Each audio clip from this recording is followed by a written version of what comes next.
Hello, welcome back to another video.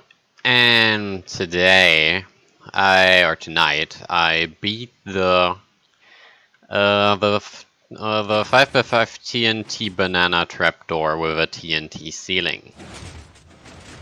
This was my own record from over 2 years ago now, and I knew it could be beaten. I just didn't figure out how. Because when you, so on the screen right now should be a screenshot of the old one, if I just like orient myself the same way. So you can see that in the old one, the input was at the bottom where we currently have this orange crossed out thing. And I cut one from the right. Now cutting one from the right where the yellow was in the old one, you can see that I now have a dot right here, because I need to have a dot right here. Cutting from any side will require adding at least one dot, and to make that dot work you need to add a second dot over here. So the only way to create a redstone dot in too high space with TNT above it, so you cannot like power blocks next to it, is with tripwire.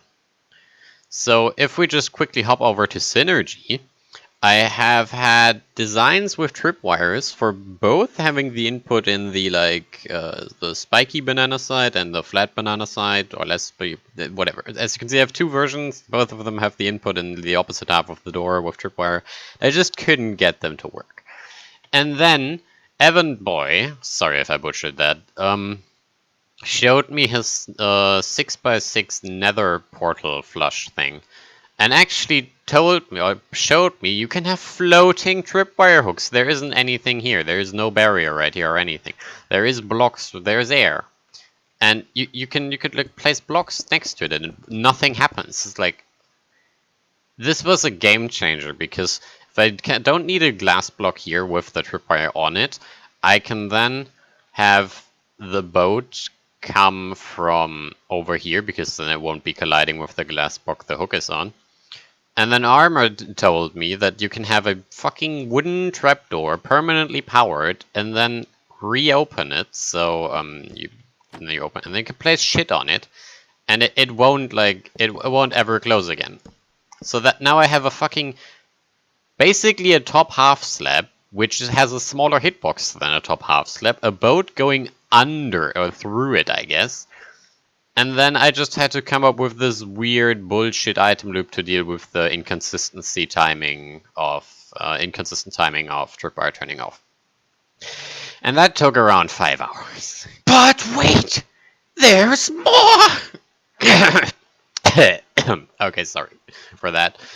Cube from the future here. After I rendered the video, uploaded the video, and was checking through it to make sure no rendering mistakes were in it, I realized I forgot to mention like the biggest fucking joke of the entire thing. So during building of this, if you take a look at this piston and this piston, right? They're both powered by the tripwire, so they should fire simultaneously. But if you look at them, you will realize that the back piston turns on way before the fake triple. So they turn off simultaneously, but turning off, that one is slower. And there's nothing here which updates it, right? This dust isn't pointing into it anymore.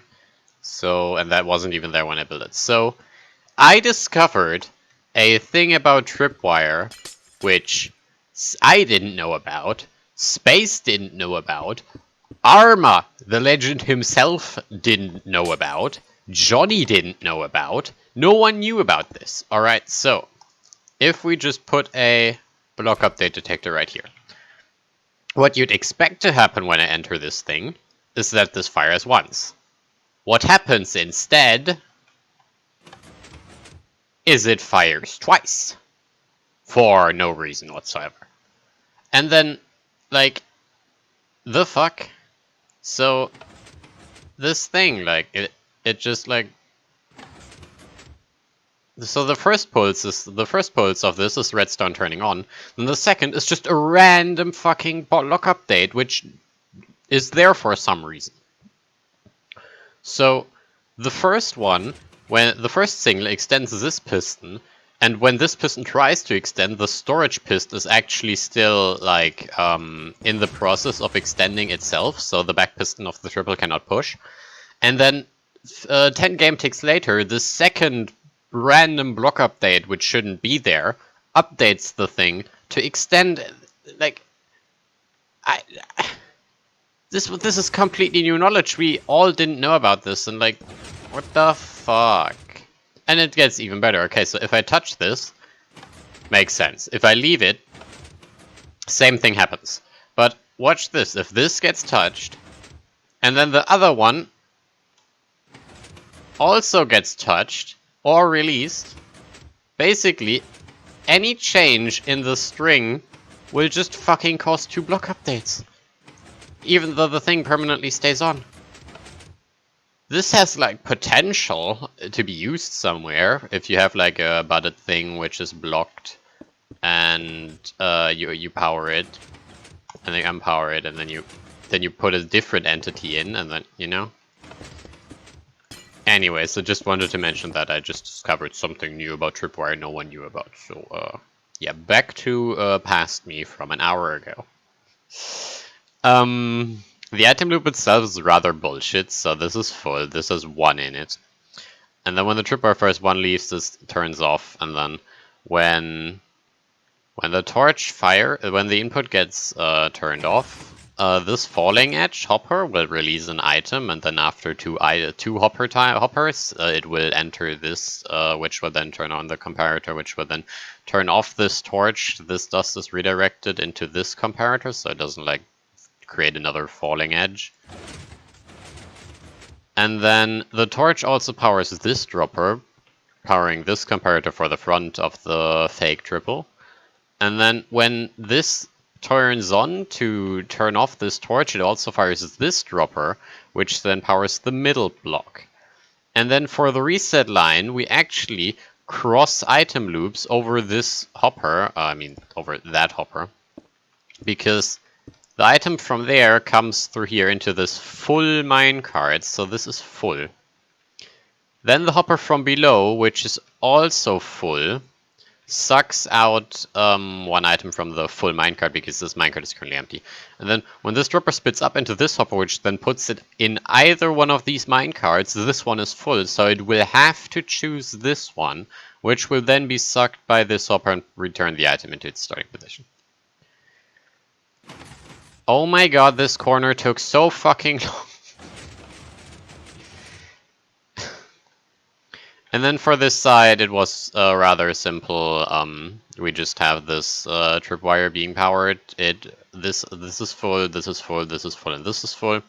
So when the tripwire fires, this one will leave. This one, however, will be locked on. And then the item from this one will get trapped in this hopper. So if we turn that on, you can see that this guy is permanently on. And then when this dust turns off, this piston will retract, and after that the comparator will, I think, 1 game tick pulls this. Could be 0 tick, I'm not sure. And then the item which gets spit out of this dropper is currently trapped by this repeater in here. Will go into this hopper, which just locks the repeater so this back piston stays on long enough so that the inconsistent tripwire timing will definitely not fail. And then it just goes through that comparator to do the last pulse of the double. Oh my god, there's a hopper timer here for extending the amount of time the gray is on, because in this state, this thing is permanently on, and this piston will retract almost instantly. This piston basically retracts when this tripwire turns off, which is, well, inconsistent, I guess. But it's consistent in timing relative to this one. So there is the possibility that this one turns off, and then this piston turning off updates this double, which then fucks up everything. So that's why there needs to be an extra delay on these guys turning off. So This item leaves instantly, turning off orange, and then 4 ticks or 3.5 ticks later, gray will still be on because the shovel is near, and then 3.5 ticks after that, so 7 ticks, which is long enough for the tripwire to definitely be off by then. This piston will turn off. There is so much bullshit in here. And it has like an 85% density. This corner only has a single air block above this torch, because the rest is either occupied by the boat, even that like torches and then tripwire. Then I guess that these air blocks under the pistons, and then these, but like there aren't really any air blocks here besides this one. So, yeah, I doubt anyone will want to see a detailed tutorial, but I guess just leave a comment. Did I mention this is 2x9x11, which is 98 blocks, which is just one slice off of the no TNT ceiling record I made with Relp even earlier on Redstoner. And there is, like, theoretically, alright, if you want to cut this layer, you could move this piston to here if you somehow move this piston and make a drop hopper, which then reads a comparator like this. So then you have a thing like this, or a composter right here, which goes into another floating tripwire right here, which goes into a dot right here, which goes into a piston with a composter to go into another floating tripwire in the exact same setup it has right now. But I couldn't get it to work. I couldn't, like I tried, I couldn't get the, basically the back piston of this double, there's like no way to power it, because you have a dot right here, then a piston right here, and then how do you power this, right? You can only power it from here, but then there's just no way. I couldn't find a way. I only tried for like 20 minutes, so if anyone wants to prove me wrong once again and crush my heart by taking another record from me forever, please don't. And, yeah. Sorry for the delay on the explanation videos for the 4x4s and the 6x6. They are coming eventually. I'm busy and depressed, so leave me alone, please. Bye!